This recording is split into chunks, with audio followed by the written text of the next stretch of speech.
খুব ভাল লাগিছে আৰু চাহ শ্ৰমিক ৰাইজ বহুত পৰিশ্ৰমী সততা নিষ্ঠাৰে জীৱন নিৰ্বাহ কৰে কঠোৰ পৰিশ্ৰম কৰে আৰু মৰ্যাদা সহকাৰে উপাৰ্জন কৰি নিজৰ পৰিয়ালক পোহপাল দিয়ে আৰু আজি বিশেষকৈ মাননীয় প্ৰধানমন্ত্ৰী নৰেন্দ্ৰ মোদী ডাঙৰীয়াৰ বলিষ্ঠ পদক্ষেপত আমাৰ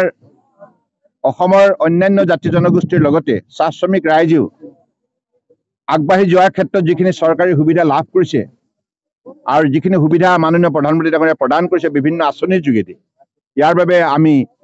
মাননীয় প্ৰধানমন্ত্ৰী ডাঙৰীয়াৰ ওচৰত চিৰকৃতজ্ঞ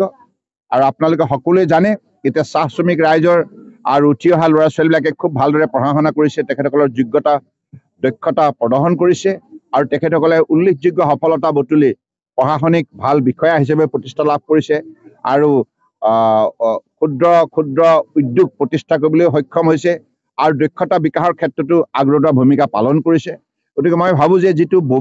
পৰিৱৰ্তন তেখেতে প্ৰতিশ্ৰুতি দিছিল পৰিৱৰ্তনৰ যিটো গেৰাণ্টি দিছিল 2014 চনত সেই গেৰাণ্টি তেখেতে আজি সফলভাৱে ৰূপায়ণ কৰাৰ বাবে আজি ভাৰতবৰ্ষৰ 140 কোটি জনগণৰ প্ৰতিগৰাকী নাগৰিক উপকৃত হৈছে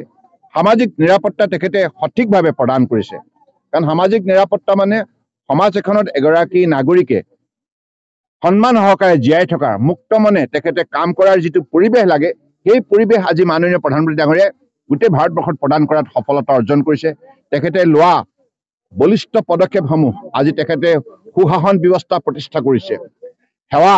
নিস্বাৰ্থভাৱে আগবঢ়াইছে ভাৰতবৰ্ষে আৰু গৰীব কল্যাণ অৰ্থাৎ ভাৰতবৰ্ষৰ আটাইতকৈ দৰিদ্ৰজন মানুহো যাতে অসহায় অৱস্থাত থাকিব নালাগে তেখেতক নিশ্চিতভাৱে এটা ঘৰ দিব লাগে তেখেতৰ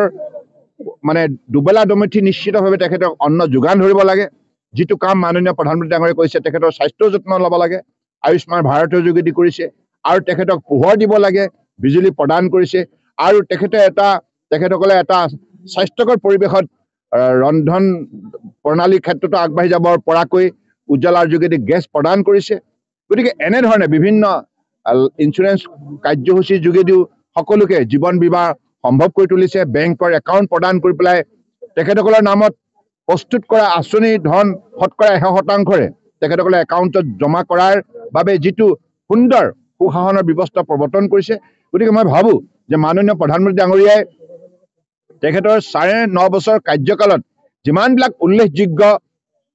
আঁচনি হাতত ল'লে এই আঁচনিবিলাক সময়মতে ৰূপায়ণ কৰি মৰ্যাদা সহকাৰে আজি ভাৰতবৰ্ষৰ জনগণক যি শক্তি প্ৰদান কৰিছে তাৰ বাবে মই ভাবোঁ যে প্ৰতিটো শ্ৰেণীৰ লোক উপকৃত হৈছে ST SC OBC আৰু অন্যান্য অৰ্থনৈতিকভাৱে দুৰ্বল বা পুৰুষ মহিলা যুৱ জ্যেষ্ঠ নাগৰিক বৃদ্ধ বৃদ্ধা বিধৱা আৰু দিব্যাংগ সমাজৰ কোনো এটা শ্ৰেণীক অৱহেলা কৰা হোৱা নাই সকলোকে আস্থাত লৈ সকলোৰে সমন্বয়ৰ বাবে মাননীয় প্ৰধানমন্ত্ৰী ডাঙৰীয়াই যোৱা দিনবিলাকত যিমানবিলাক উল্লেখযোগ্য আঁচনি ৰূপায়ণ কৰিলে তাৰ ফলশ্ৰুতিত আজি ভাৰতবৰ্ষই বিশ্বৰ 5খন সৰ্ববৃহৎ অৰ্থনৈতিক ৰাষ্ট্ৰ হিচাপে নিজৰ স্বীকৃতি বুটলিবলৈ সক্ষম হ'ল আৰু খুব কম দিনৰ ভিতৰত এইখন ভাৰতবৰ্ষই পৃথিৱীৰ শ্ৰেষ্ঠ 3খন উন্নত ৰাষ্ট্ৰৰ ভিতৰত অন্যতম ৰাষ্ট্ৰ হিচাপে নিজক পৰিচয় বুটলিবলৈ সক্ষম হ'ব গতিকে মই ভাবোঁ যে 108 নম্বৰ যিটো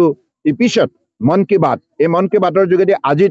মাননীয় প্ৰধানমন্ত্ৰী ডাঙৰীয়াই ভাৰতবৰ্ষৰ জনগণক ফিট ইণ্ডিয়া অৰ্থাৎ নিজৰ স্বাস্থ্য শৰীৰৰ স্বাস্থ্য আৰু মনৰ স্বাস্থ্যটো সবল কৰি ৰাখিবৰ বাবে কেনেধৰণে শৃংখলাবদ্ধ জীৱন যাপন কৰিব লাগে এই সকলোবিলাক কথাৰ ক্ষেত্ৰতো গুৰুত্বপূৰ্ণ পৰামৰ্শ আগবঢ়ালে গতিকে মই ভাবোঁ যে আজি তেখেতৰ পৰামৰ্শৰ ভিত্তিতে ভাৰতবৰ্ষৰ বিভিন্ন কৰ্মক্ষেত্ৰৰ খেলুৱৈ হওক অভিনেতা হওক শিল্পী হওক বা আধ্যাত্মিক গুৰু হওক বা ডাঙৰ বিভিন্ন ধৰণৰ সফলতা অৰ্জন কৰা বিভিন্ন কৰ্মক্ষেত্ৰৰ বিশিষ্ট ব্যক্তিসকলে আজি এই মন কী বাতত তেখেতসকলৰ জীৱনৰ অভিজ্ঞতাবিলাক যেনেধৰণে ব্যক্ত কৰিলে ইয়াৰ ফলত ভাৰতবৰ্ষৰ 140 কোটি জনগণ মাননীয় প্ৰধানমন্ত্ৰী ডাঙৰীয়াৰ মন কী বাতৰ যোগেদি বিশেষভাৱে উপকৃত হৈছে গাঁও চহৰ পাহাৰ ভৈয়াম সকলোৱে আজি অল ইণ্ডিয়া ৰেডিঅ'ৰ এই কাৰ্যসূচীটোৰ বাবে বহুত আগ্ৰহেৰে বাট চাই থাকে এই কাৰ্যসূচীটোৱে মন কী বাতৰ কাৰ্যসূচীটোৱে ভাৰতবৰ্ষৰ সমাজখনক সজাগ সতৰ্ক আৰু সক্ৰিয় কৰি তুলিলে গতিকে এই অমূল্য অৱদান মাননীয় প্ৰধানমন্ত্ৰী ডাঙৰীয়াৰ আমি সকলোৱে শ্ৰদ্ধা সহকাৰে স্বীকাৰ কৰোঁ আৰু ভাৰতবৰ্ষৰ জনগণে ইয়াৰ পৰা বহু লাভান্বিত হৈছে।